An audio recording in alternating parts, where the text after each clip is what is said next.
Radio 4, Manchester. Saturday Night Theatre.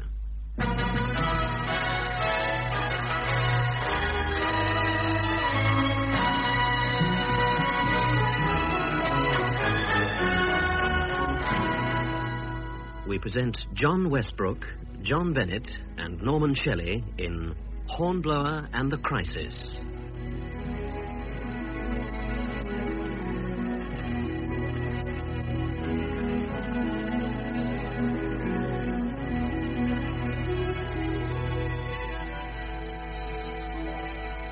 C.S. Forester's last and uncompleted novel has been adapted for radio by Val Gielgud, who now introduces the play. In 1967, the last of C.S. Forester's Hornblower novels was published. Entitled Hornblower and the Crisis, its completion was prevented by the author's death. The background of the tale is laid during the 6 months in 1805, which preceded the Battle of Trafalgar, and the story hinges on forged orders involving Hornblower in a lonely and dangerous mission. Fortunately, what was written of the story breaks off at a natural narrative climax, and it is to this climax that my adaptation of the book leads up. The success of the previous radio adaptations of what may not unreasonably be called the Hornblower saga persuaded the BBC that this last word from Forester dealing with his hero should be made available to listeners. For me, it was a labor of love. I can only hope that I may have done the subject justice. Hornblower and the Crisis. This story belongs to the year which is perhaps of all years the most famous in British naval history. The year 1805.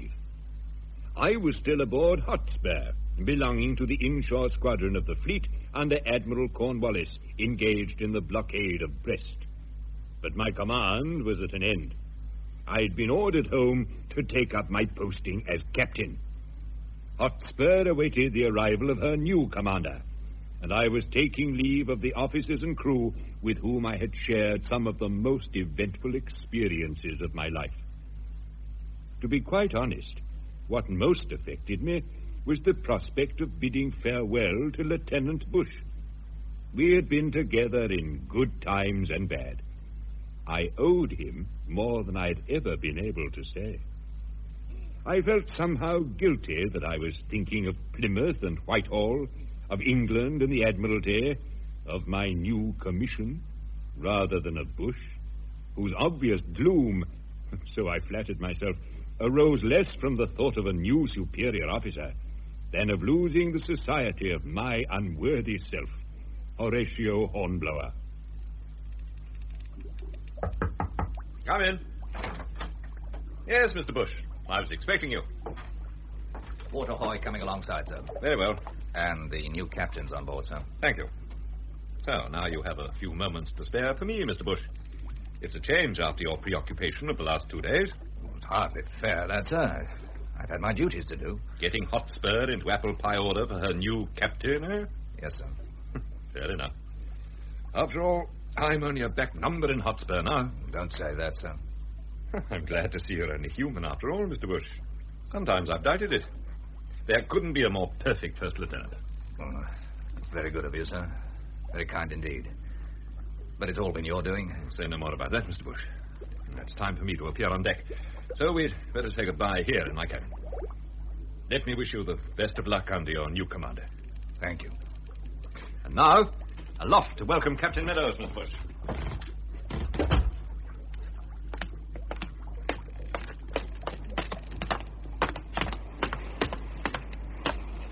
Welcome aboard Hotspur, Mr. Meadows. Thank you, Mr. Hornblower. Drummers!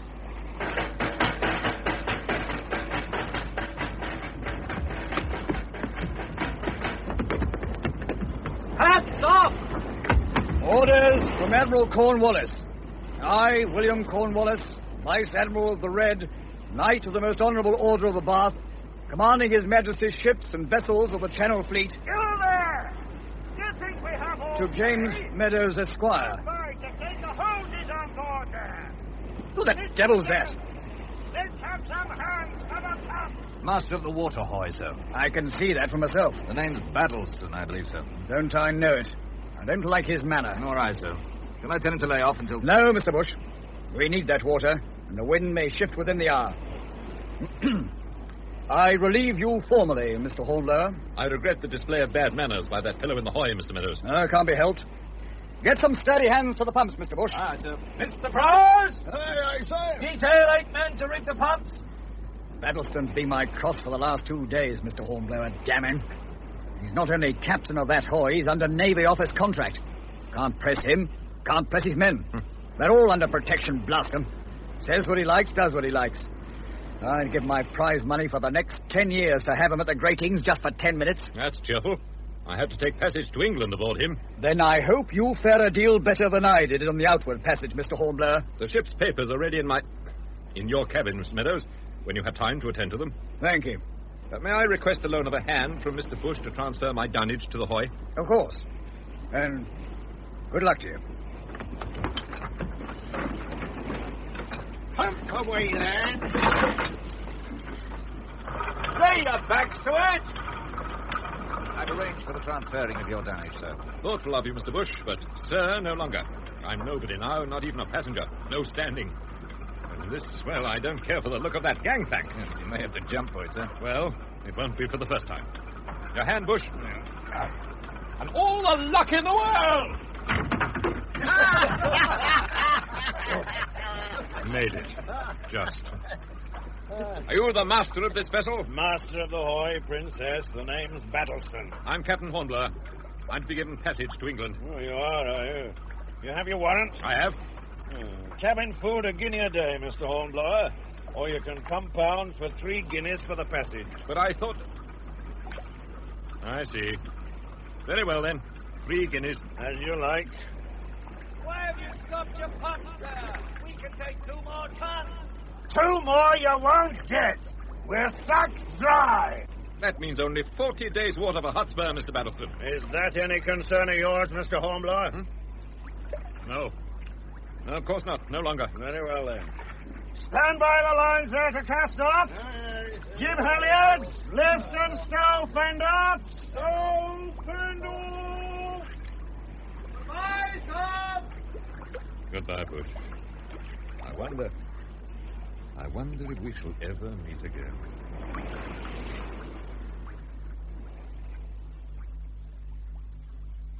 I found existence aboard Princess exceedingly uncomfortable.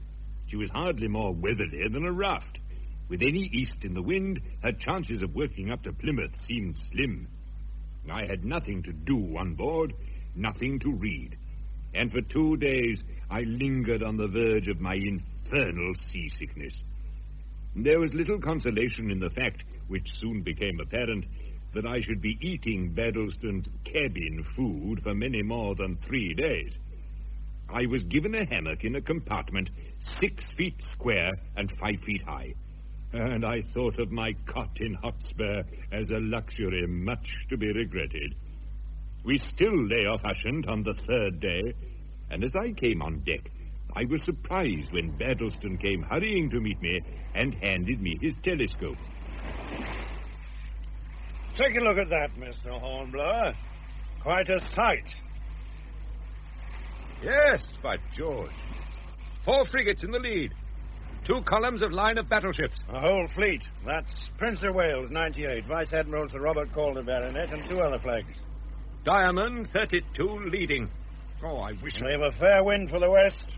The Straits or the West Indies, do you think? Oh, I think no further than Finisterre. Why, Mr. Baddlestone? Villeneuve's the why. You must have heard he's broken out of the Mediterranean, given Nelson the slip run for the West Indies. And so? Oh, I heard in the dockyard. He's heading back for France, making for Brest.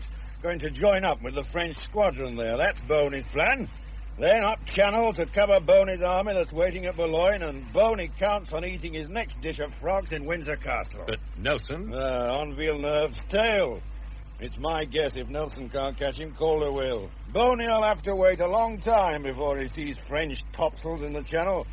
A sloop came in from Nelson while we were waiting in Plymouth for a wind. No need to worry. I'm not worrying. Why should I? We can deal with Boney when the time comes. Watch what you're doing there. Stick in that slack blast, you.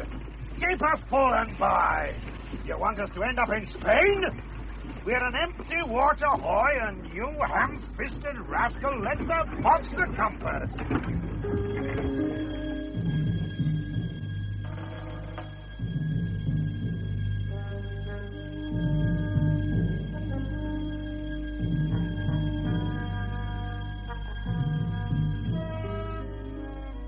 For all my words to Baddlestone, in fact, I was worrying. Here was the crisis of the naval war approaching. Battles would be certain, and I had no ship. Only the promise of being made post when I could call upon the Admiralty to redeem its promise. Within the week, Calder might intercept Villeneuve, or Bonaparte might attempt his crossing of the Channel. Better to be a mere commander with a ship than an ungazetted captain without one. It was enough to drive a man frantic. Yet I knew I should have had more sense with my experience than to fret myself into a fever over contrary winds. Yet so it was. The very devil, and no help for it. And then, next day I went on deck again to find that during the night the wind had changed. The Princess had been returned to the heart of Cornwallis's blockading squadron.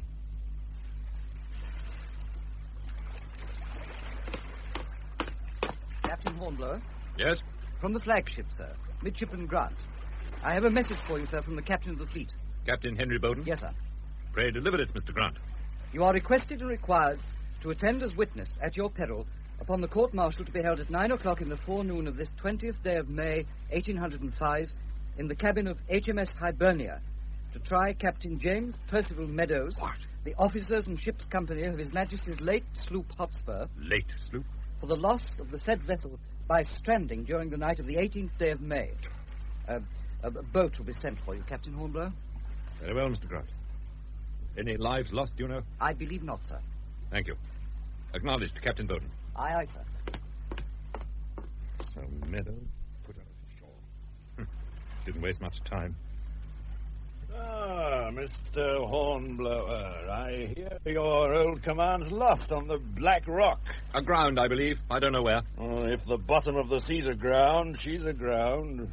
She touched on a falling tide, holed herself, filled, and rolled off on the flood. You're well informed, Mr. Baddlestone. I'll keep my ears open. I hear you're giving evidence. I am. Well, if the wind backs westerly, I'll have to sail without you. I'll put your chest ashore at Plymouth. How exceedingly kind of you. As I have to attend the court-martial, I shall be glad of my breakfast while I'm waiting for the boat. Oh, certainly. I hope you enjoy it, Mr. Hornblower. I have always detested a court-martial. I find it especially distasteful to enter that cabin in Hibernia, to see the anxiety on the faces of Meadows and Bush and the others of Hotspur's crew as they faced the 7 captains glittering in full uniform where they sat under the ship's starn windows. The court now wishes to address a few questions to you, Captain Hornblower.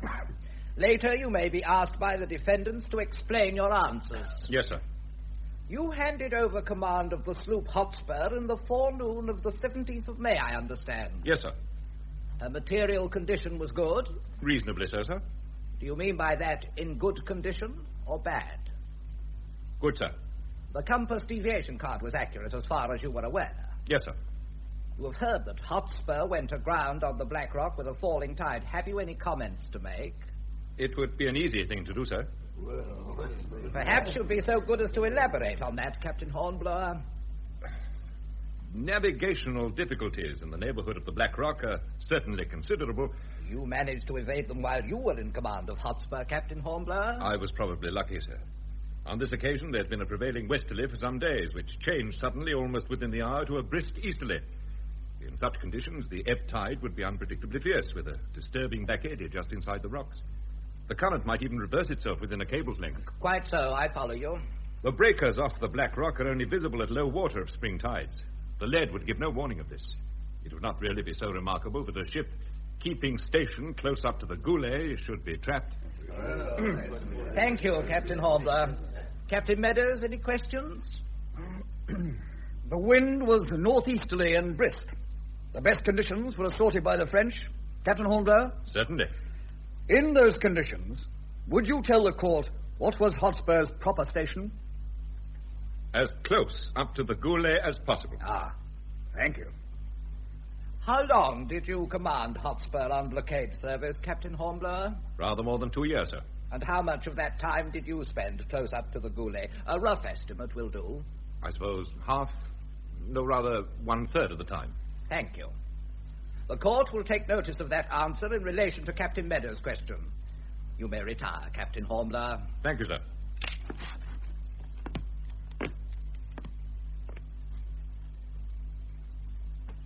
My feelings as I returned on board Princess were mixed. I was relieved to have been spared watching Bush being questioned and cross-examined, but I knew Captain Bowden's reputation as a seaman and harsh disciplinarian, and my anxiety regarding the likely verdict of the court was proportionate. It was not much more than half an hour later that Baddlestone brought me news. I thought you might care to know, Mr. Hornblower, the verdict's guilty. You seem to have heard about it mighty quick. I had a call from another of the fleet auxiliaries. She'd been delivering supplies to the flagship. And the sentence? Reprimand. Oh, thank God for that. What kind of reprimand? Oh, not severe. Well, that's something, Mr. Baddlestone. Well, might have been worse, certainly. Still, with the ship lost, they'll have to apply for re-employment. And with a black mark against their names. Not the first lieutenant and the sailing master. They were cleared. The first lieutenant? You're sure of that, Mr. Baddlestone? Of course I'm sure. Friend of yours? Yes. What's that longboat out there up to? Looks as if she might be running in our direction. Might be. Care for a bet, Mr. Hornblower? No, thanks. Oh, pity. I was going to offer you a guinea to a shilling that we're about to receive more company aboard. And here she comes. Yes, by George. And that's Bush in the stern sheets, and Meadows beside him. Maybe a dozen more. Forward. What the... Flag fend ups on the starboard side there. Bring her into the wind. Aye, aye, sir.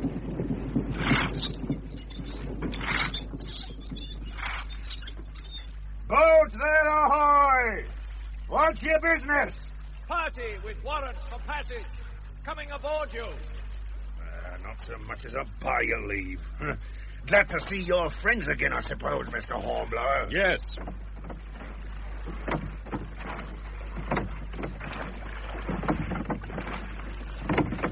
Ship, boys!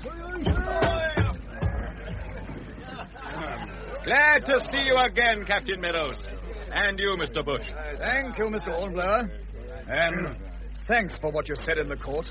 I told them the truth, that was all. Glad if it helped. It did. Now, gentlemen, what's all this? Officers and crew of Hotspur to be returned to England for other appointments. Well, perhaps you'll be good enough to let me see your warrants of sailing. Yeah. 14, if you count them. Huh? There's a lot more than 14 men cluttering up my deck. Maybe so. I'm only responsible for 14. Well, where's your authority for the others? I expect they just want to get home again, Mr. Baddlestone. I'm not a common carrier. Oh, maybe not. Did you ever hear, Mr. Baddlestone, of a captain of a ship of the line who was asked for his authority for some particular action? I did not. Why? The captain just pointed to his guns and said, "There." Your crew's outnumbered, Mr. Baddlestone. There's not much you can do, is there? Very well. Quarters will be pretty close, even for you gentlemen. Cabin food a guinea a day, or you can compound for 3 guineas for the voyage. Which I recommend, Captain Meadows. No, Mr. Baddlestone. I know the terms of the sailing contract. Ratings are victualled at the rate of 6pence a day. And on this voyage, you'll victual me and my officers at the same rate, which is all it's worth. It's sheer piracy, Captain Meadows. Call it what you like, Mr. Baddlestone. Captain Hornblower. I don't think I'd try to make a fight for it, Mr. Baddlestone. I know Hotspur's crew. They're a pretty tough lot, and no softer after 2 years out of blockade service. Very well, I agree. Under protest. But once in England, I'll see you in the dock, Mr. Captain Meadows. Incidentally, it's understood that Captain Hornblower travels at the same rate as the rest of us. I've already paid my 3 guineas, unfortunately. Have you now? That's, how many sixpences? Mr. Bush? 126, sir. Exactly. 126 sixpences paid in advance, Mr. Baddlestone. Better make a note of it. And now, I suggest we make sail. You'll be hearing plenty more about this.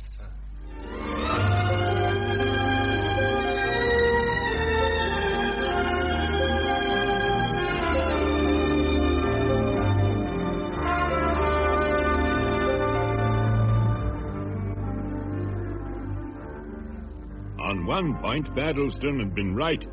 With the new arrivals, Princess was almost intolerably crowded. I slept with Meadows above me, bush on one side, and a bulkhead on the other. The air was close and poisonous, so that most nights I would crawl out on deck to get a draught of pure wind. Persistent summer breezes still blew from north and east, which might mean splendid, sparkling summer weather, but also fury and frustration for men who had not seen their homes for so long.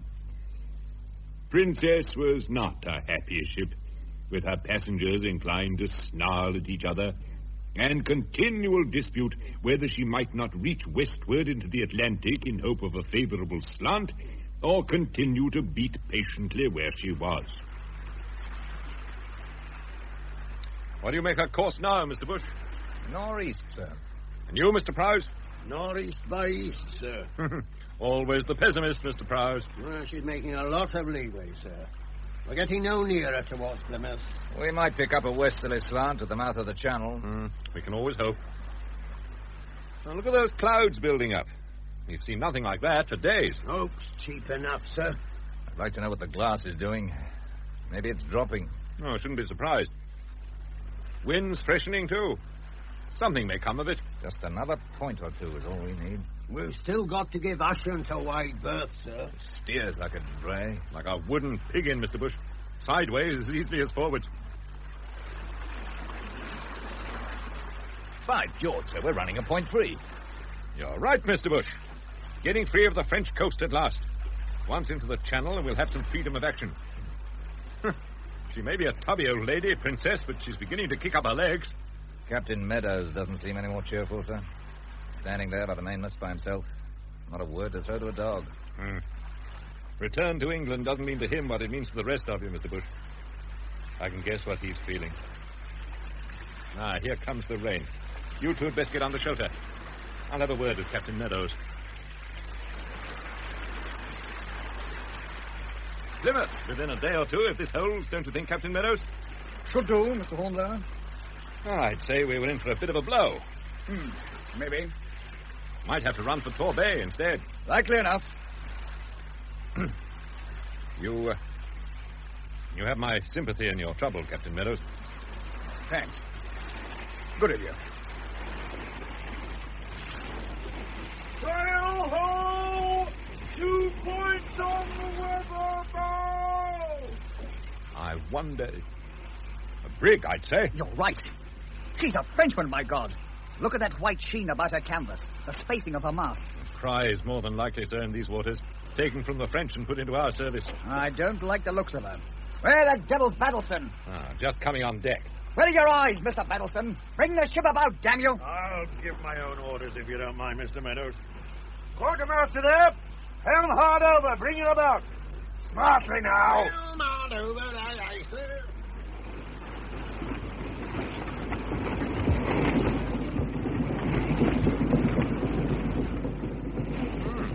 Not too badly done. Look at the brig's ports, Captain Hornblower. You can see her guns. She's a ship of war, and we'll sag right down on her. Take a pull on that foresheet there. Avast there. I command this ship. Don't you meddle. Have you and I to put up with this treatment, Captain Hornblower? We have. Fighting men, naval officers? No, Mr. Meadows. Legally, we're no more than passengers in this ship. Mr. Baddlestone's in command. Thank you. Well, I'll be damned. Look, see her colors. Huh? Frenchy. I thought so. One of their new fast brigs, worth 2 of ours. Are you going to fight her, Mr. Baddlestone? Not while I can run. If she gets up to us, with our deck crowded as it is, it'll be murder. It should be dark before she's in range, with any luck. Small enough, oh, God. Do you think I want to rot in a French jail? This hoy's all I have. Wife and children will starve. Mr. Baddlestone, we've 30 men aboard. The French won't think you've got more than half a dozen. We could board her, by God. Do you think they'll let us alongside? One spin of his wheel at the last moment and order to luff, And the French captain could sweep our deck with grape. Bloody massacre, that's what it'd be. And they'll have some 90 men aboard. We'll need total, complete surprise. I believe it can be done. Get down out of sight, all of you. No man to show himself. Get down and stay down. Mr. Hornblower. Better not show our hand until we want to play it out. With a glass, they'll soon be able to see from the brig that we're crowded with men. You admitted just now, Mr. Hornblower, that I was in command of Princess. Legally, yes. If the three of us quarrel now on the issue, we shall probably end in a French prison. Is that what you want? No. Then someone had better give the orders who knows what war means. Yourself, Mr. Hornblower. It was in my mind. If anyone gives the orders, Mr. Baddlestone, it will be me. I'm the senior, Mr. Hornblower. I was a gazetted commander in May 1800. You, I believe, in April 1803. That is correct, sir. Very well. Now, I trust we all understand each other. I must beg your pardon, Captain Meadows. It was thoughtless of me. Granted. The brig's still head reaching us, blaster. Weathering on us, too. We've no colours hoisted, Mr. Baddlestone. No need as yet. It leaves our hands free. It'll be dark before long. What arms have we aboard? Half a dozen pistols and cutlasses. Half a dozen? We could get a few more, you know. More? How? They'll send a boat and a prize crew to board us, unless I'm much mistaken. In the dark. My God, you're right, Mr. Hornblower. Don't hoist those colours, Mr. Baddlestone. We'll get out of this after all. We'll take her, or I'm a Dutchman. We can try. And we'll succeed. I may be under a cloud after Hotspur sinking, but if I bring in a prize when I reach England... You'll reach the captain's list before me, Mr. Meadows. Come along, Mr. Baddlestone, come along. Let's get the hands told off. We've work to do. We were entering upon a wild and reckless enterprise, but we were all desperate men. I could hardly point out that the plan we would carry out had been devised by me, and that I would have acted on it, danger or no danger, had I been in command of Princess. In fact, when it came to the point, the first part of the plan worked with amazing smoothness. The French sent a boat alongside, and each man of its crew, as he boarded, was struck down neatly and silently before he could appreciate danger or shout a warning. It was ruthless, bloody work, in the dark with cold steel. But it was necessary.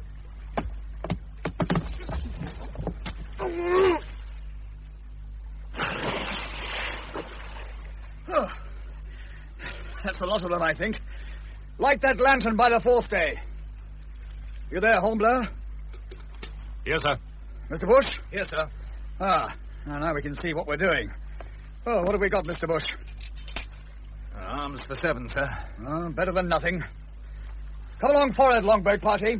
Get started, Hornblower. Aye, sir. All the Frenchmen safely overboard, Mr. Bush? And safely dead, sir. Not a nice business. No. Had to be done, all same. Of course it had to be done. And now we've got to carry the brig, and we've not time to waste. Get on with it, Hornblower. Aye, sir. You shouldn't have too much trouble. They'll be expecting the return of their own boat. I shall be able to see you board against the light of their lanterns. As soon as I do, I'll bring my party up the other side. I understand, sir. My men will use pistols. Yours will not. I don't want us firing into each other. You'll go with Mr. Hornblower, Mr. Bush. And good luck to you. Aye, sir. Longboat's crew there, ready to cast off.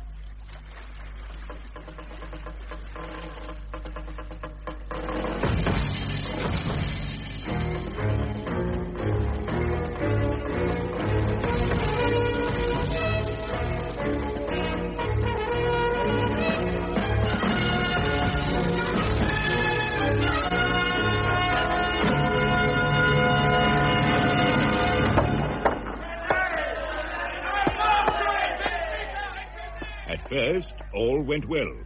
Too well to last, it seemed to me. The French were completely surprised. Many were unarmed. None of them realized how few their attackers were. But a number bolted down the hatchway. How many, I did not know at the time. I thought it best, while we cleared the deck of survivors, to get the hatch cover on and batten it down. The job had just been finished when I came face to face with Captain Baddlestone.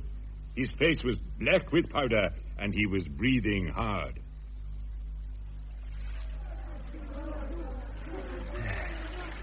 Almost settled, I think, Mr. Hornblower. Almost. Where's Captain Meadows? He's a goner. Dead? As mutton. He cornered the French captain. The frog put his rapier through him just as Meadows slashed him almost in half with his cutlass. Messy. Any orders, sir? Captain Meadows is dead. I know. Take your orders from Captain Baddlestone now. Glad to see you safe, Mr. Bush. They're trying to bash up the hatch cover, sir. Sounds like it. Go for it, Mr. Bush, and deal with it. Aye, aye, sir. We can keep them down there, all right. Can we? There must have been a whole watch below when we boarded. That would explain so little resistance. It means more than 50 Frenchmen still below, alive and kicking. I'd better take the wheel. Do that. She feels queer somehow. Huh? I can't... Well, look there. She's suddenly spun free. Damn it. They must have cut the tiller ropes down below. What the devil? They can't break through the deck. Look at that hole. They're firing musket balls from below. Stand clear. They guess there'll be someone standing by the wheel. And from the sound of it, they're using axes on that scuttle aft. No good, Baddlestone. We'll have to leave her. Then we'll burn her. Set her alight before we go. We can't do that. Not? Why not? We can't leave 50 men or more to burn alive or jump from the fire to drown. Not in cold blood. My blood's not cold, Mr. Hornblower. You'll not do it all the same, Mr. Baddlestone. We can leave her a wreck. Cut the gears, cut the halyards, cut the forestay if you like. Oh, very well, but you're too soft-hearted. Mr. Bush! Me, sir? I want enough men to guard the hatch cover and the scuttle aft. The rest to cut the gears, halyards, and forestay and do all the other damage they can. Can you do it? Aye, aye, sir. Satisfied now, Mr. Hornblower? Not quite. I want the ship's log and papers. They'll be in the captain's cabin. Well, best not be long about it. Give me 5 minutes. We can't have much left in the way of powder and ball, and they'll soon put paid to the hatch cover. I know. Tell Bush to look at the guns on deck. If one's charged, swing it to bear on the hatchway and load with canister. That'll hold the French quiet till we can get clear. I'd be glad if you'd wait for me. Well, 5 minutes, you said, Mr. Hornblower, not a second more. Mr. Bush, get some men on the ropes of that gun carriage and have it drawn over here. Aye, aye, sir. Jenkins! Sansom! Bear a hand! Aye, sir. Quick about it now! The rope! Through those sheaves! And heave!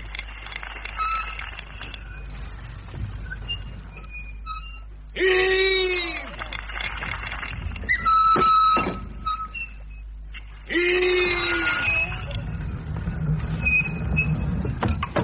That's it, Mr. Bush. Now, point her muzzle directly at that hatch. It's canister that'll do the trick. Ram it home, Mr. Gurney. Get a coin under her. She's not pointing down enough. Muzzle's too proud by far. Primed and loaded, sir. Then get down in the boats, all of you. I'd better stay with you, Mr. Baddlestone. You will get down into your boat with your party. As you wish, Mr. Bush, to your boat. We're not a moment too soon either, Mr. Gurney. Stand aside and give me that lanyard. This'll stop them breaking out.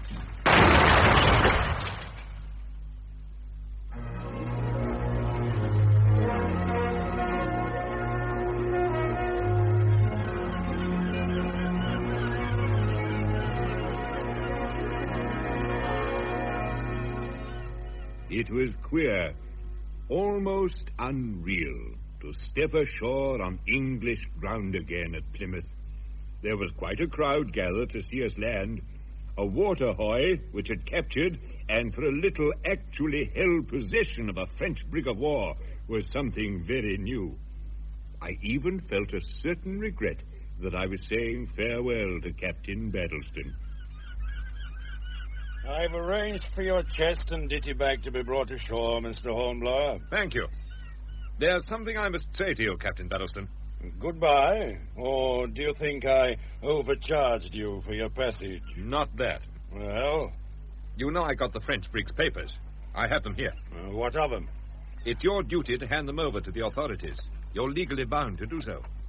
As a king's officer, I must see that it's done. Then why not do it, Mr. Hornblower? It's a prize of war, and you were acting captain at the time of capture. What should I want with worthless paper? I'm thinking of the £10,000 we left behind.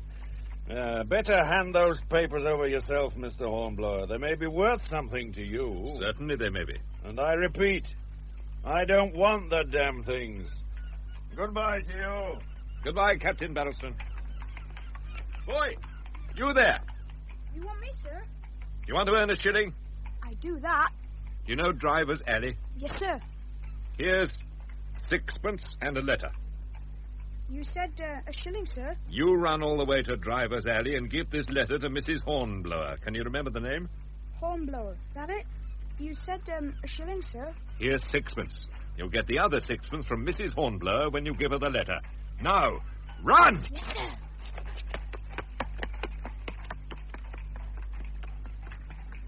Why, there, Captain Hornblower. So there you are, Mr. Bush. It seems only a few days ago that I said goodbye to you. Now I have to do so again. Oh, a good deal has happened since then. It certainly has, sir. I said before that I hoped we might meet again. I say it now, Mr. Bush. And I want to add my thanks for what you very well know. I hope you'll convey them to all the others who sailed with me in Hotspur. It's we who have to thank you, sir. Perhaps you'll have time for a word with Mrs. Hornblower. I sent her a message. I have to visit the Port-Admiral's office, but she should be at the dockyard gate in about a quarter of an hour. With pleasure, sir. Will you tell her that I shan't keep her waiting longer than is absolutely necessary? Of course, sir. You might even give her my love, Mr. Bush, if you can find the appropriate words.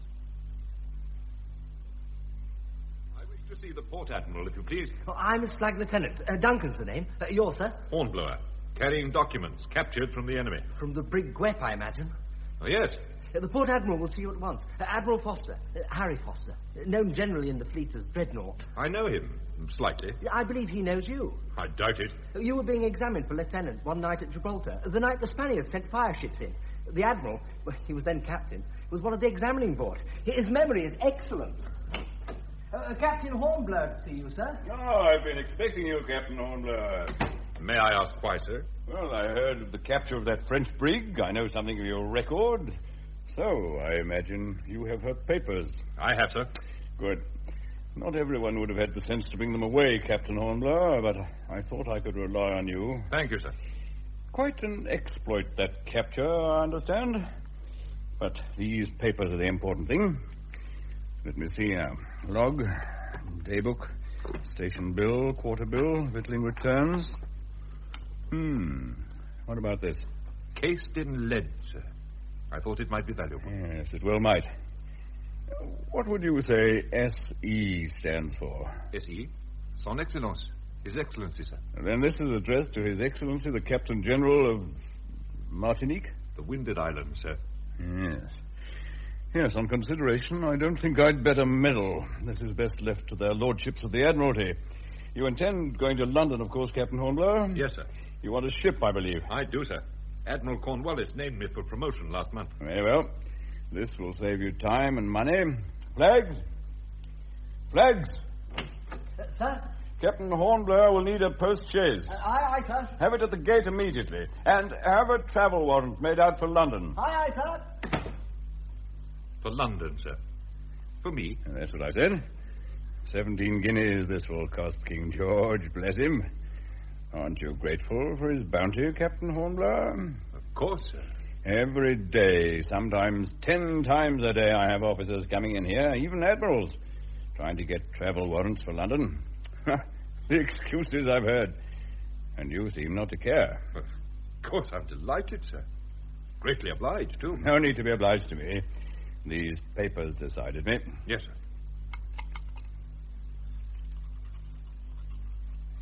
Their lordships should think them worth 17 guineas.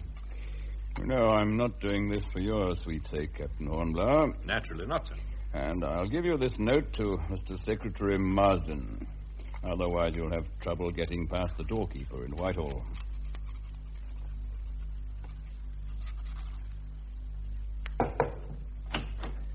Post-chaise will be at the gates in 5 minutes, sir. Very well. Seal this, if you please, then give it to Captain Hornblower. Aye, sir. You know you'll be pestered for news at every relay. What's Nelson doing? Has Boney crossed yet? They discuss Villeneuve and Calder the way they used to discuss Tom Cribb and Jem Belcher. Cribb? Belcher, sir? Ah, of course, you've been at sea. They are about to dispute the heavyweight championship of England. Just as well some people have had other things to think about. Your letter, Captain Hornblower. You'll find your baggage already in the chaise. Well, a pleasant journey to you, Captain Hornblower. Thank you, sir.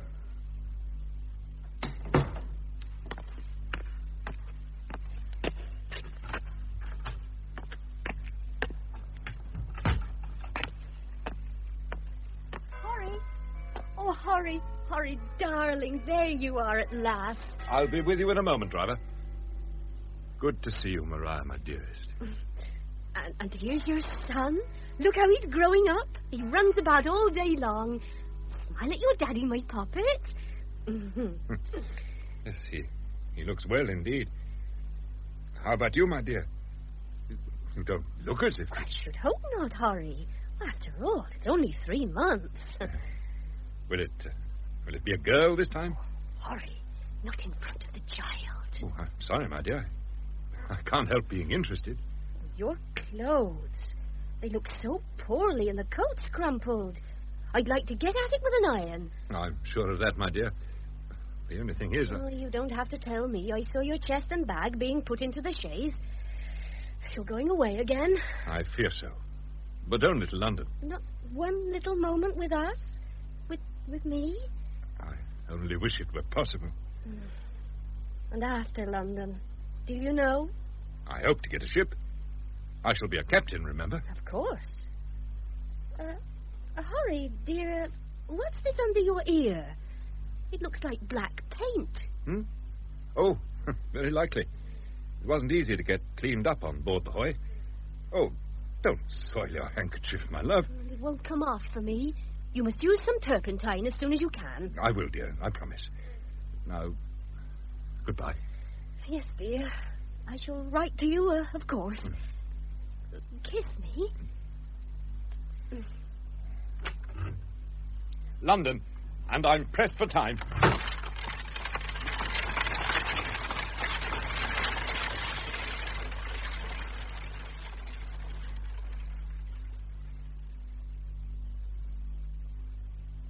I have a letter for Mr. Secretary Marsden from Admiral Foster. Would you please write a note on this form to that effect, sir? Very well. The door of the waiting room is the first on the left there, sir. Thank you. Hornblower is the name. I hope not to have to keep you waiting long, Captain Hornblower. So do I. I think you'll find the chairs quite comfortable, sir. Mr. Marsden should be free very shortly. Mr. Marsden was not free very shortly. I was given time enough to go to sleep in one of those comfortable chairs, to remember in a nightmare the darkness, the screams, the swinging cutlasses aboard the French brig. However, maybe half an hour later, I was awakened by a messenger and conducted to the presence. A lovely, elegant room looking out onto the Horse Guards parade. It struck me how well it suited the secretary to the Lords Commissioners of the Admiralty.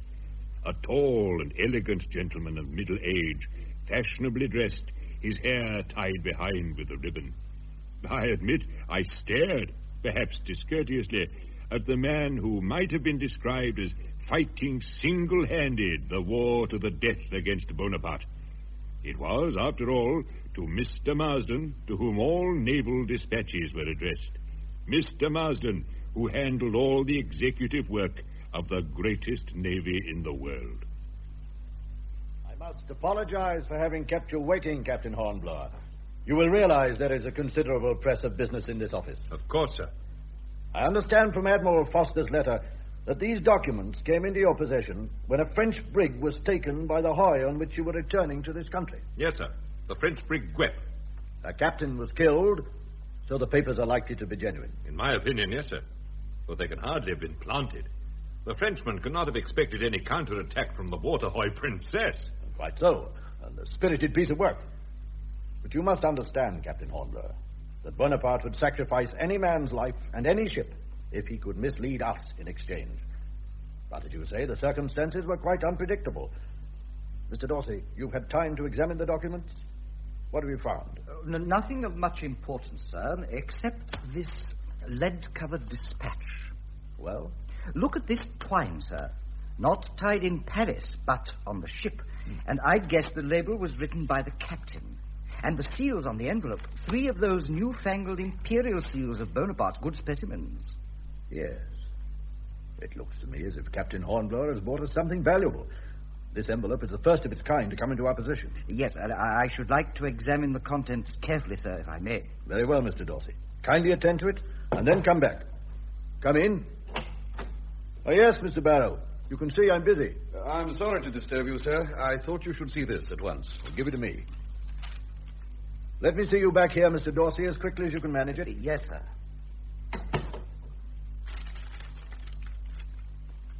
Villeneuve is in for all.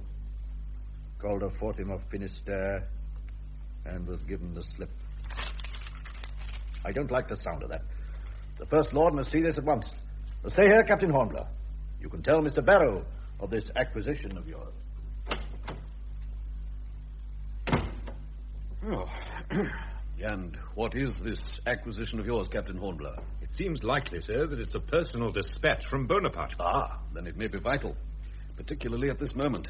Villeneuve has 20-odd ships with him, French and Spanish, enough to cover a crossing by Bonaparte. We lost sight of him for 3 weeks while Nelson was chasing him to the West Indies. If only we had a notion of his future orders. What was the purport of that dispatch of yours? Mr. Dorsey is dealing with it at this moment, sir. I see. Dorsey is, of course, expert in dealing with captured documents. It's been his principal business for many years. Are you permitted to tell me any more of this news of yours, Mr. Barrow? No harm. It seems that Calder met Villeneuve off Finisterre. They were in action for the best part of 2 days. Then they parted. It was thick weather, apparently. No prizes? 2 only. Spaniards. Poor result. And Villeneuve broke through into Ferrol. He did. A difficult place to watch. You know Ferrol, Captain Hornblower? Fairly well, sir. Ah. A prisoner of war there, sir, in 97. Ah. You escaped? They set me free. Exchanged? No, sir. Then why? I helped to save lives in a local shipwreck. Oh, you did you? So you know about conditions in Ferrol? As I said, sir, fairly well. You also said it was a difficult port to watch. Why is that? Well, to begin with, it's a matter of distance. It's not like blockading Brest. Plymouth must be our base in each case, but from Plymouth to Brest is only 50 leagues. To Ferrol, it's more like 200. So communications and supply would be 4 times as difficult. More with prevailing westerly winds. Please go on, Captain Hornblower. There are even more important factors, Mr. Barrow. A fleet blockading Ferrol has no friendly refuge to leeward. Blockading Brest, we can always run for Torbay in a storm. Blockading Cadiz, we can rely on Lisbon or Gibraltar. Lord Nelson, watching Toulon, could use anchorages on the Sardinian coast. Quite so. Off Ferrol, it would be a different story, sir. Westerly gales would drive blockading ships into the cul-de-sac of Biscay. Hostile shores, wild and steep too, with rain and fog. And the exits from Ferrol are much easier than the single one from Brest. Any fleet, no matter what its size, could sortie from Ferrol in a single tide. You seem to have made good use of your time in Ferrol, Captain Hornblower. I managed to learn to speak a little Spanish. Oh, many officers I know would not have taken that trouble. There is another aspect of the question of Ferrol, sir. What's that? Well, the town lies at the end of a long and difficult road, sir, across mountain passes. To support a fleet there under blockade with the necessary stores might be more than the Spaniards could manage. You know that road? I was marched over it as a prisoner. Bonaparte's emperor now, Captain Hornblower. The Spaniards are his abject slaves. If anyone could make them attend to their business, Bonaparte can. No doubt, sir. So, we're back to where we've been ever since 95, waiting for the enemy to come out and fight. And in your opinion, Captain, we're in a worse situation than usual. It is only my opinion, Mr. Barrow. If only Calder had thrashed Villeneuve, half our troubles would have been over. Possibly, yes, sir. Well, it may mean a political crisis. The mob won't be pleased over this business of Calder. He may be accused, like Byng, of not having done his utmost to destroy the enemy. It's tricky, very... Oh, Mr. Marsden is with the First Lord, Mr. Dorsey. What is it? The dispatch taken by Captain Hornblower, Mr. Barrow, it's important. Oh, I think Captain Hornblower is entitled to know the results of his capture. Well? I've reproduced the seals, 2 copies of each. There's a seal cutter in Cheapside who can cut a seal from these so that Boney himself couldn't tell the difference. I've lifted the originals without damage. The hot knife method, you understand. I do. Excellent. So, these are the new imperial seals? Yes, Mr. Barrow. And the dispatch. It's the greatest of prizes. Look at this signature. Damn scrawl. N-A-P, a flourish and a few ink blots. Bonaparte's signature for all that. The first of this sort that we've managed to get hold of. Before this, it was always Bonaparte. He doesn't seem to have adopted the imperial style yet. He calls himself I, not we. The superscription says Palais des Tuileries and Cabinet Impérial. Up to now, it's always been Cabinet of the First Consul. And here, a translation which I have made. May I know what it says? I see no reason why not, Captain Hornblower. It's addressed to General Lauriston of the West Indies. If the British attack you, remember 3 things. Activity, concentration of forces, the firm resolution to die with glory. These are the great principles of war which have brought me success in all my operations. Death is nothing. To live defeated and without glory is to die every day. It's like a counsel of despair, sir. Yes, no mention of sending him reinforcements, I agree. Quite the opposite. Pity. To reinforce the West Indies would have meant risking some of his fleet at sea. I imagine Boney needs a naval victory in these waters first, sir. Just so. In which case, we... So you're here, Mr. Dorsey. Good. Now, this for His Majesty at Windsor. See the courier leaves within 15 minutes. This for Plymouth, this for Portsmouth. Have the copying begun immediately, if you please. At once, Mr. Marsden. No further messages, Mr. Barrow? None, sir. This dispatch taken by Captain Hornblower. Well? If Mr. Dorsey is right, sir, we are now in a position to imitate a letter from His Imperial and Royal Majesty the Emperor Napoleon. Mr. Dorsey is seldom wrong. In which case, Captain Hornblower, you may have done a service to your country greater than you know. I should like to think so, sir. And why? I'm a king's officer, sir. Not because you expect some reward? I had not thought of it, sir. The dispatch itself only confirms what we suspected, that Bonaparte does not intend to reinforce Martinique. But with this as a model, sir. Yes? Let us have your suggestion, Captain. With respect, sir. An order to Villeneuve from the Emperor telling him to sail from Ferrol at all costs. The reason? That the squadron in Brest has escaped and will await Villeneuve at a rendezvous off Cape Clare. Villeneuve would sail instantly, way cut or slip. It could bring about the battle with Villeneuve that England needs. An ideal solution. If only it could be done. How could such an order be delivered to Villeneuve? Sir, Boney must send orders from Paris often enough. Those orders would go by road. Boney would never trust Spanish post. Not unless he was mad. So, an officer, one of the Imperial aides-de-camp, would ride with the orders through Spain to Ferrol from the French frontier. Pray go on. Captain Hornblower, sir, has been engaged on gathering information from the French coast for the past 2 years. His name was frequently mentioned by Admiral Cornwallis. I know that, Mr. Barrow. Continue, Captain. Suppose the dispatch forged, sir. A small party could be landed with it secretly at some spot on the Spanish Biscayan coast, posing as French or Spanish peasants. There will be a succession of imperial couriers from France with orders for Villeneuve. We seize one, kill him, or, with the best of luck, substitute the forged order for the one he is carrying. Or one of the party poses as a French officer and carries the forged letter to Villeneuve. Ingenious, if a little fantastic. I have the idea you have more to say, Captain Hornblower. Again, with respect, sir. Could we measure the value to this country of a victory at sea? It would end Boney's schemes of invasion. It would ease the blockade beyond measure. What would we give for the chance? I should say millions. What do we risk? If we fail, we shall have lost 2 or 3 agents. It's a penny ticket in a vast lottery. You are positively eloquent, Captain Hornblower. Without intention, sir. I fear I've consumed a great deal of your valuable time. Oh, sit still, Captain. Sit still, if you please. What's the name of the Spanish fellow who's been haunting our anteroom these last weeks? Mirandola, something like that. We can lay our hands on him if we want him. Oh, easily enough. And the man, Claudius? In Newgate, sir. He's to swing next Monday. Then we've no time to waste. You'll be so good as to leave your address with the doorkeeper, Captain Hornblower. Certainly, sir. I shall send for you very shortly. I need not add, I am sure, that you must say nothing of our conversation here. No doubt, when I left the Admiralty, I should have been puzzling my brains about the Secretary's meaning, about my future, about the mysterious Miranda and the equally mysterious Claudius. But I was desperately in need of sleep and food. So weak is the flesh that I only looked forward at that moment to eating myself into a torpor, and then to sleep and sleep and sleep. Then I must write a letter to Maria. Yes? Who's that? Admiralty messenger, sir. Oh, come in. Captain Hornblower. Yes? The Secretary to the Lords Commissioners of the Admiralty would be obliged if Captain Horatio Hornblower would attend at the Admiralty today, Tuesday, at 11 o'clock a.m. Oh, what's the time now? Not long past 8, sir. Oh, very well. I shall be there. Oh, that'll be all. Thank you, sir. I am ashamed to say that my letter to poor Maria had not been written. Indeed, I did not think of it again until I was on board the wherry crossing the Thames on my way to my second meeting with Mr. Marsden. Seems as that Calder's let the Frenchies give him the slip, Captain. Bad luck with the weather.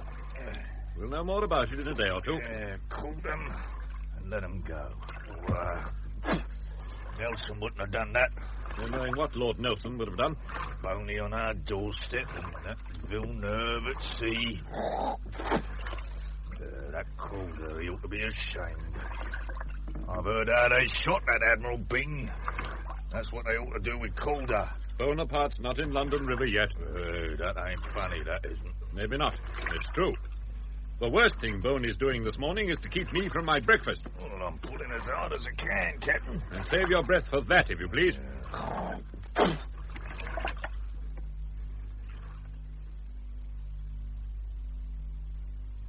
Good morning, Captain Hornblower. Good morning to you. I have an appointment with Mr. Marsden. Oh, yes, Captain. You'll not be kept waiting long this time. Yeah. Have you a news sheet? Morning Post here, sir. I should like to see what they say of Admiral Calder's engagement. Satisfactory planning by the Admiralty would seem to have effected interception of Villeneuve's squadron by Admiral Calder. It is less satisfactory that Admiral Calder should have failed in his main object, to destroy the enemy. From Ferrol, where he now lies, Villeneuve is in a position to renew his stores and water and threaten the command of the Channel. The result must be considered a French success, and in our opinion, some inquiry into the affair is called for. I thought as much. Mr. Marsden will see you now, sir. I'm obliged to you. I'm glad to see you again, Captain Hornblower. You may be flattered to hear the First Lord holds much the same opinions regarding Ferrol as you do. I'm very flattered that Lord Barham himself... Lord Barham was particularly gratified to know of your familiarity with conditions in Ferrol. Mr. Dorsey, would you kindly bring in the Reverend Dr. Claudius, late of Newgate? At once, sir. His figure and gait are against him, Captain Hornblower. I doubt if he will have shaved this morning. For all that, and in spite of his cloth, he is the most accomplished forger in England. I see, sir. Come in, Dr. Claudius. I would present you to Captain Hornblower here. I would appreciate the introduction better, Mr. Marsden, if you would have these damned handcuffs taken off my wrists. I regret, Claudius, but you were only lent to me by the courtesy of the Secretary of State for Home Affairs, and temporarily at that.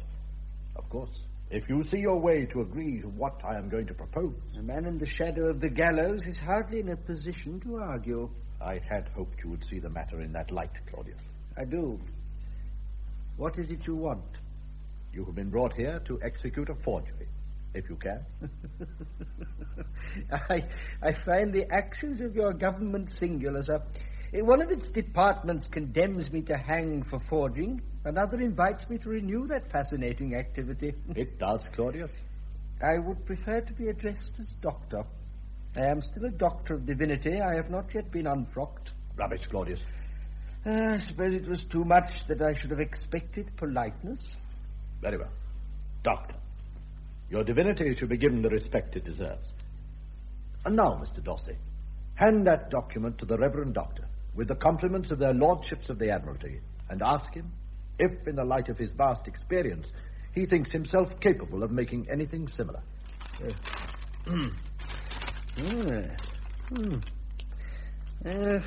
French origin.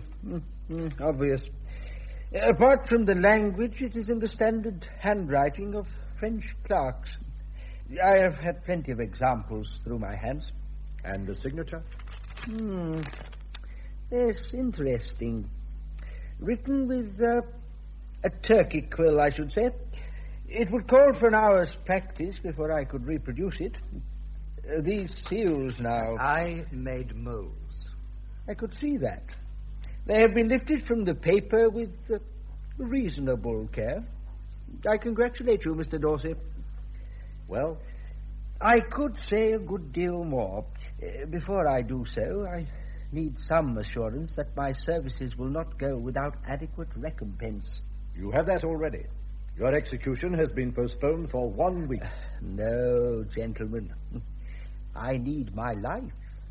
I have a rooted objection to hanging. I mean that. Shall I call in the constable, sir? We don't really need... Not yet, Mr. Barrow. Why not? Take me away and hang me tomorrow.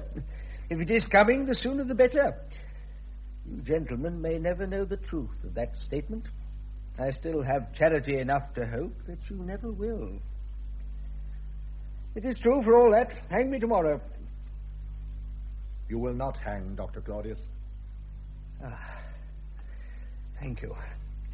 Then we are agreed, and I shall give you the benefit of my experience. Very well. First of all, then, I take it you have in mind the concoction of a whole letter, not of just a few words. That is so. In my opinion, it is impossible to forge a long document in the handwriting of another and to achieve deception. So, it would be better to make no attempt at exact reproduction. Carelessness, on the other hand, would be fatal. I follow you. Yes, this script, I fancy, is one which used to be taught in Jesuit schools in France. There are plenty of French refugees here in England. Find one of them to write your letter. I suggest, sir, that makes good sense. Quite so, Captain Hornblower. Pray go on, Doctor. Have your letter composed in French by a Frenchman, Mr. Marsden. One of you gentlemen may write good grammatical French, but a Frenchman reading it would know it had not been written by a Frenchman. That's reasonable. Then you must have your letter, as I say, composed from the beginning by a Frenchman, contenting yourself with outlining to him what is to be said. Yes. I am assuming that you have in mind to send your letter to a naval personage? Correct. That makes the business easier. Businessmen, bankers, or merchants with something more important to lose than men's lives are likely to scrutinize documents with great care. Military men are less likely to do so, perhaps.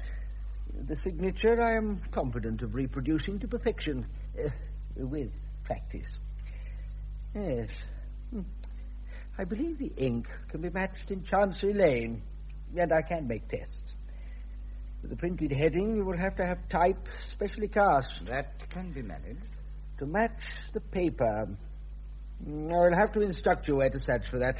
Would you hold the paper between my eyes and the light? These handcuffs restrict me inconveniently. Oh, thank you. As I thought. Yes, I know that quality of linen. There is a fortunate absence of watermark. That is helpful. Of course. Finally, gentlemen, the method of delivery must conform to the method of delivery of other letters of a similar kind. The greatest care is necessary to allow nothing to call any particular attention to this letter of ours, if compared with others. We have considered that point. That, I think, is all. Perhaps now I might be permitted to sit down. My legs are not as steady as I could wish. Take the doctor out, Mr. Dorsey. Give him a comfortable chair and a glass of wine. I dare say he is hungry, too. Yes, sir. Might I hope for a beefsteak, Mr. Dorsey? For the past week, empty dreams of a beefsteak have embittered the nightmare of the rope. Provide the beefsteak, Mr. Dorsey. Yes, sir. In that case, Mr. Marsden, you can count on my best exertions on behalf of my king, my country, and myself. I hope I can, Doctor. For your sake, as well as for ours.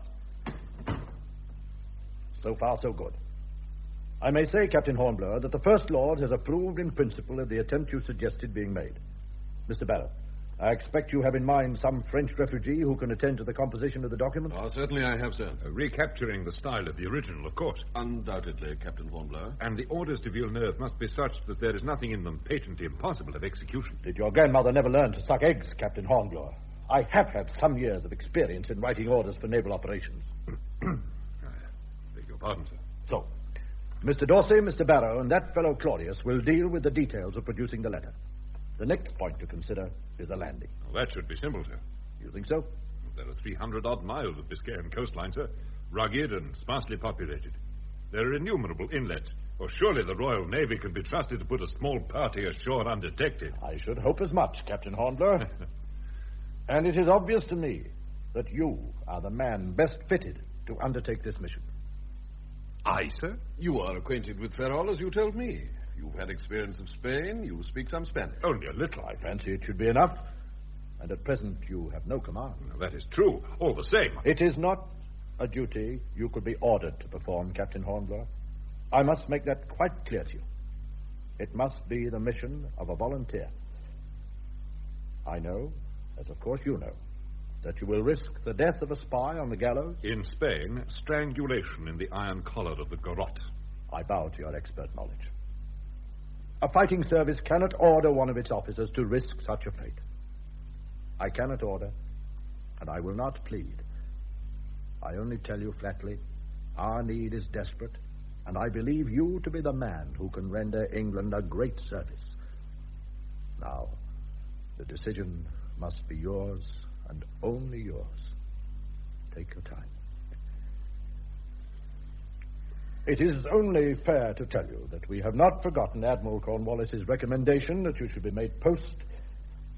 If you decline this mission, a ship can be found for you. Thank you, sir. On the other hand, you need not lose post rank if you accept. You could be given equivalent rank in the Sea Fencibles and then transferred for special service. Well, that's handsome, Mr. Barrow. Well, it's only fair. Well, Captain Hornblower? I'll do it. You have greatly relieved my mind, Captain Hornblower. As for companions, the Spaniard Miranda, whom we mentioned, is, I am sure, trustworthy. If you need a Frenchman as well, there are at least 3 who have in the past done valuable and secret work for us. A Frenchman would be helpful, sir. Then Mr. Barrow will arrange for you to meet Miranda and whichever of our 3 French agents he deems the best. And I should be obliged if you would consider and elaborate a detailed plan for my submission to Lord Barham. Yes, sir. Orally, if you please. Nothing regarding this scheme is to be committed to paper until your final report after achieving success. I understand, sir. I will make the arrangements for your posting to be gazetted, Captain. You'll read yourself in before the end of the week. I'm obliged to you, Mr. Barrow. I should wish to add, Captain Hornblower, that I esteem myself fortunate in having made the acquaintance of a very brave man. I can only wish you the luck you deserve. So my decision had been made. Of course, I had really had no alternative. It was my duty to accept, just as it had been the duty of Barrow and Marsden to emphasize that I was at liberty to refuse. It was true that they could not order me to what might well prove a shameful and squalid death, yet they could have ordered me to face musketry, climbing the steep side of a ship of the line, or to go aloft in darkness and storm to save a few yards of canvas. They would have expected such orders obeyed without flinching on my part, and rightly. And had I hesitated, they could have ordered me hanged, shot, or even flogged to death as a mutineer. They knew, they must have known, that if I had refused their mission, I would never have been happy again. It was with such thoughts in mind that I sat down to write that long-delayed letter to Maria, which had been nagging at my conscience.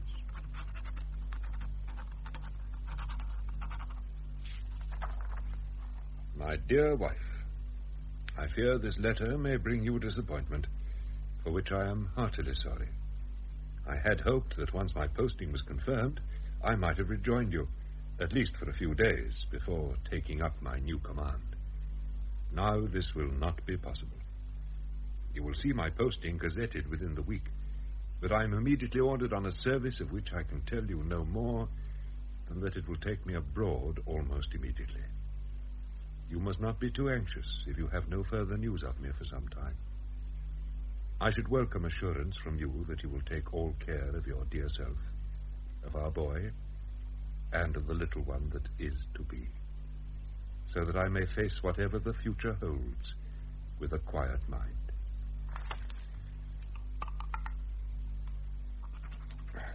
Your ever affectionate husband, Horatio.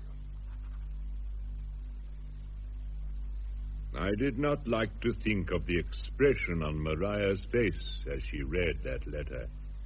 It would upset her gravely. So much I knew.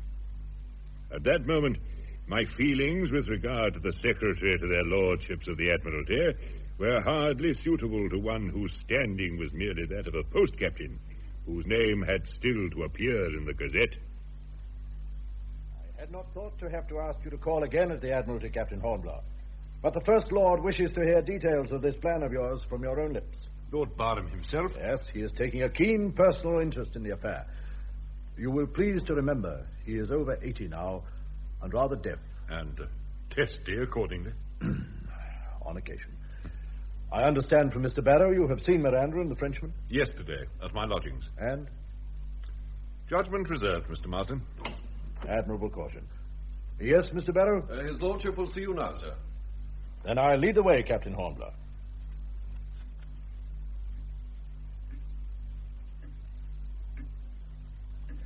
This is Captain Hornblower, your lordship. So I assumed.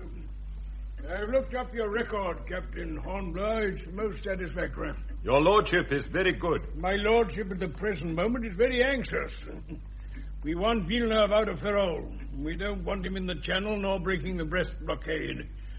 This is where your scheme comes in, Captain Hornblower. I'm honored that your lordship thinks well of it. I'd be a fool if I thought otherwise. The plan is sensible. Its execution is, I believe, possible. Oblige me with details, if you please. Certainly, your lordship. Mr. Barrow, the map of the Biscayan coast, if you please. Here, your lordship. Ah, thank you. I propose to use one of the inlets about here. Near to Ferrol, but not too near. Landing by night, I imagine. Yes. How many in your party? I thought as few as possible. I hope for 4. 4? Yes, sir. The Spaniard, Miranda, the Frenchman, Fagald. Your choice, Mr. Barrow? Yes, my lord, Lucien Fagald. You may remember his good work at the Guernsey landing last year. I do. Well, there's yourself, Captain Hornblower. What about the 4th? I should like another Englishman, if possible. Why? I imagine Captain Hornblower might like someone to talk to in his own language, Mr. Marsden. Yes, my lord. Whom have you in mind? First Lieutenant Bush, your lordship, formerly of Hotspur. And consequently at present unemployed? He was cleared at the court-martial, your lordship. Yes, I'm aware of that. Where is he now? At Plymouth. Very well. Mr. Barrow, send express immediately to Admiral Foster to instruct Lieutenant Bush to report himself as soon as possible at Captain Hornblower's lodgings. Very good, my lord. And once your party is ashore, Captain Hornblower. To an extent, we must wait on circumstances, your lordship. Beyond Molinos, here, there is only a single good road to Ferrol. We must ambush the courier at the most suitable place we can find between Molinos and Ferrol. Mr. Miranda tells me that he has a reliable friend in the neighborhood who can shelter the party while we study the routine of the arrival of imperial messengers. Now, that study is bound to take a few days. Dangerous, and time presses, Captain. Do we know anything of this friend of Mr. Miranda's? A woman, so I understand, your lordship. I don't like that, Mr. Marsden. A woman, and a Spanish woman at that.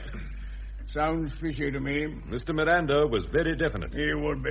What's his background, Mr. Marsden? He has been in this country for some years, sir. He came here with the object of obtaining arms and money to foment a guerrilla rising against the French in the Biscayan province. He didn't get what he wanted? No, my lord. Why not? It was felt his guarantees of success were not adequate, my lord. In spite of which you are including him in Captain Hornblower's scheme? The personal impression he has made in various quarters, my lord, has been favorable. Possibly. What impression has he made on you, Captain Hornblower?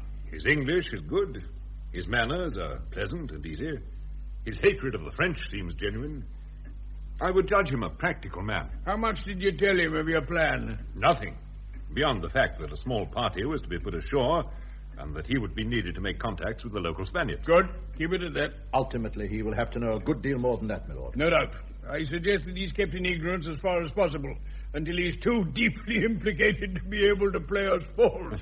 I understand, your lordship. The courier once intercepted, what then? He must be killed. I fear so. It would be almost impossibly difficult to substitute the forged dispatch for the one he will be carrying. I agree. So let us have no fear about it, Captain. This business is worth many more lives than one. Including those of my party, I know.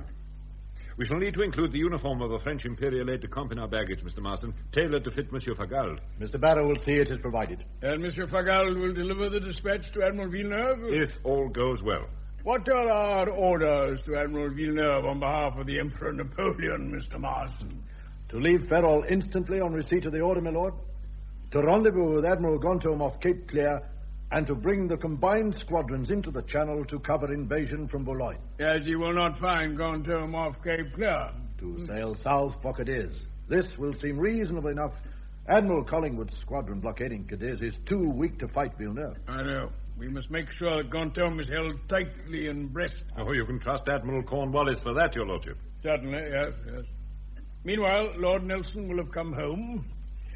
He will have to leave again immediately and join Admiral Collingwood outside Cadiz. Then, if Villeneuve comes out, we shall have that pell-mell battle which Lord Nelson has always asked for, and which this country needs. It should do. I hope so, my lord. It must do. Things cannot go on as they are. No man and no thing, Captain Hornblower, must be allowed to interfere with your success. I cannot make this too plain. Mr. Marsden, be so good as to have the necessary orders put in hand forthwith, my lord. And anything which Captain Hornblower requires placed at his disposal.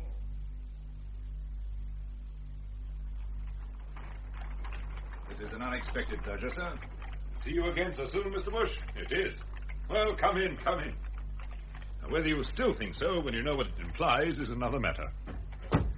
Some special service, I imagine. Very special and damn difficult, not to mention dangerous. Abroad, I suppose? Mm-hmm. On the Spanish coast, not far from Ferrol. Ferrol? We shall have a Spaniard and a Frenchman in company. I've asked Mr. Miranda, the Spaniard, to call on me here this morning. I want your opinion of him. Mine, sir? Their lordships seem to be sure of him. I find it hard to make up my mind. I saw Mrs. Hornblower before I left Plymouth, sir. She was well? As well as could be expected in the circumstances. Of course, yes. I was to thank you for your letter, sir. Mrs. Hornblower quite understands. I hope so. If I may say so, sir, a lady in 1,000. You're right, Mr. Bush. I only wish... That, I fancy, is our Mr. Miranda. He sounds vigorous, sir. Vigorous and eloquent, Mr. Bush. I wish I liked Don, sir. So do I, Mr. Bush. Come in. Glad to see you, Mr. Miranda. First Lieutenant Bush. Your servant, Mr. Miranda. And yours, sir. Your admirable landlady admitted me without question, Senor Hornblower, but of course you expected me. I did. And everything proceeds satisfactorily? I think so. Mr. Bush will accompany us? Oh, yes. We are fortunate. It is necessary only to look at him. You will think us more fortunate when you know him, Mr. Miranda. I am sure of that. This Monsieur Lucien Fagald, of whom you spoke to me, he still accompanies us? Yes. May I ask what you know of him? He is a man trusted by my superiors. I hope that trust is firmly based, senor. Do you know something against Fagald? No. I have met him in the small society of other foreign emigres in this country. Well? I hate all Frenchmen. At heart, they are all lackeys of that upstart from Corsica who has made slaves of Spanish gentlemen. Your private feelings are your own business, Mr. Miranda. I must tell you frankly, you must not indulge them during the enterprise in which we are all engaged. I must tell you also that I am in command and responsible. That is well understood, senor. I do not think I would be doing my duty if I did not suggest that it is wisdom to look a little sideways, as you put it, at this Monsieur Fagald. It is my duty to ask you something, Mr. Miranda, without offense. Pray do so. The lady you mentioned, who will shelter us while we're at Molinas, is she to be trusted? Senor, before I came from Spain, I was espoused to the lady. She is to be my wife. I see. And she lives alone in a small village in the countryside. The Senorita Pilar Romero has her aunt for duenna and companion. Where else should she live? For 3 centuries, the Romeros have lived outside Molinos. But while the family is noble, it is like my own impoverished. Does that content you? Are you content, Mr. Miranda, to involve your future wife in an affair which must be dangerous? For the sake of Spain, Senorita Romero would sacrifice both her happiness and her life, as I would. Thank you. I trust neither will be necessary.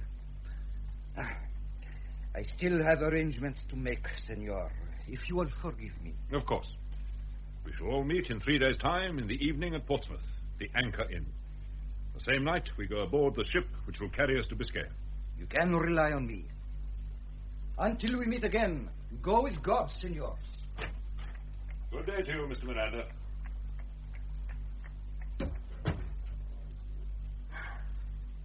Mr. Bush, what do you make of it? It's hard to say. Try.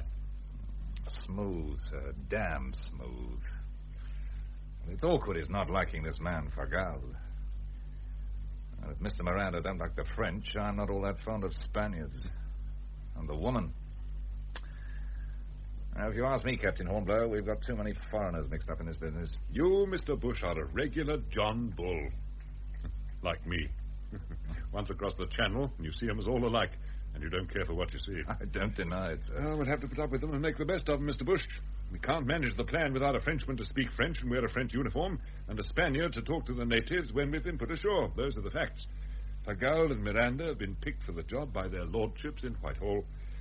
We must assume they know their business. Yes, sir. We'll hope they do. They're trusting us, Mr. Bush. We've got to trust them. And that means our trusting Fargal and Miranda. Otherwise, we shall all be in the soup. I'll do my best, sir. Of course. You and I can trust each other at any rate. We can certainly do that, Captain Hornblower. Very well. Now, I'll give you the details of the scheme. And no word of them to a soul, Mr. Bush. You understand?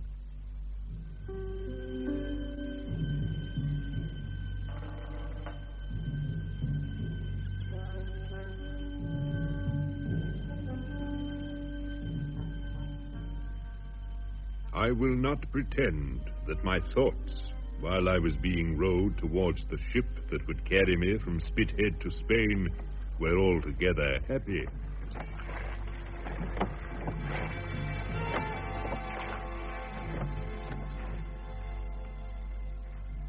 I thought of Maria and of the child she was carrying.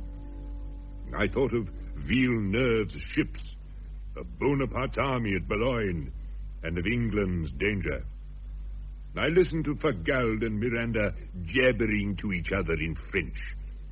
Miranda seemed to have got over his suspicions of the Frenchman, and I felt mighty isolated, until I remembered Bush, silent, sitting in the starn sheets, solid as Gibraltar's rock. I had seen Mr. Marsden once again to confirm the details of my mission. I had brushed up my Spanish. I had done my best to realize and to face the fact that I was crossing those dark waters in the capacity not of a seaman, but of a spy. Also, I did my best not to remember that too often the fate of a spy was a shameful and hideous death.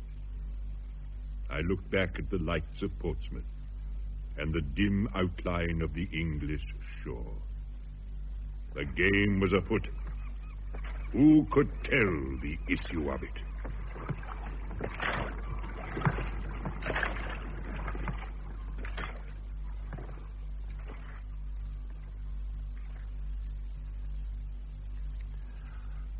From notes left behind by Forrester, it is possible to see how the story would have ended.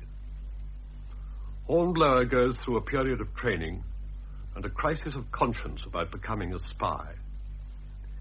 As he is rowed towards the ship that will carry him to Spain, he wonders whether to turn back, but his sense of duty prevails. Forged letters are delivered to the French Admiral Villeneuve, which prompts him to come out of Cadiz and fight. This is what Nelson wants. The course of history is changed with the victory at Trafalgar.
In the Saturday night theatre presentation of Hornblower and the Crisis, adapted for radio and introduced by Val Gielgud, the title role was played by John Westbrook, who also spoke the narrative as Lord Hornblower in retirement. John Bennett played the part of Lieutenant Bush, with Norman Shelley as Lord Barham. The rest of the cast was as follows: Captain James Meadows by John McGregor, Captain Baddlestone, Wilfred Harrison, Captain Henry Bowden, Roy Barraclough, Mr. Prowse, Joseph Holmes, a boy at Plymouth, John Harvi, Admiral Foster, Graham Tennant, Maria Hornblower, Vida Paterson, Mr. Marsden, John Blain, Mr. Dorsey, Ronald Harvi, Mr. Barrow, David Mahlowe, and Dr. Claudius the Forger by Colin Edwin.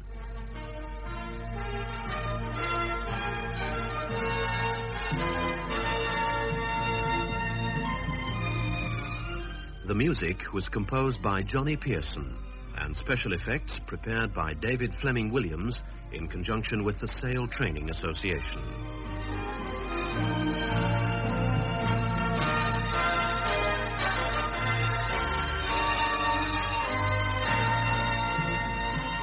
Hornblower and the Crisis was produced for radio by Trevor Hill.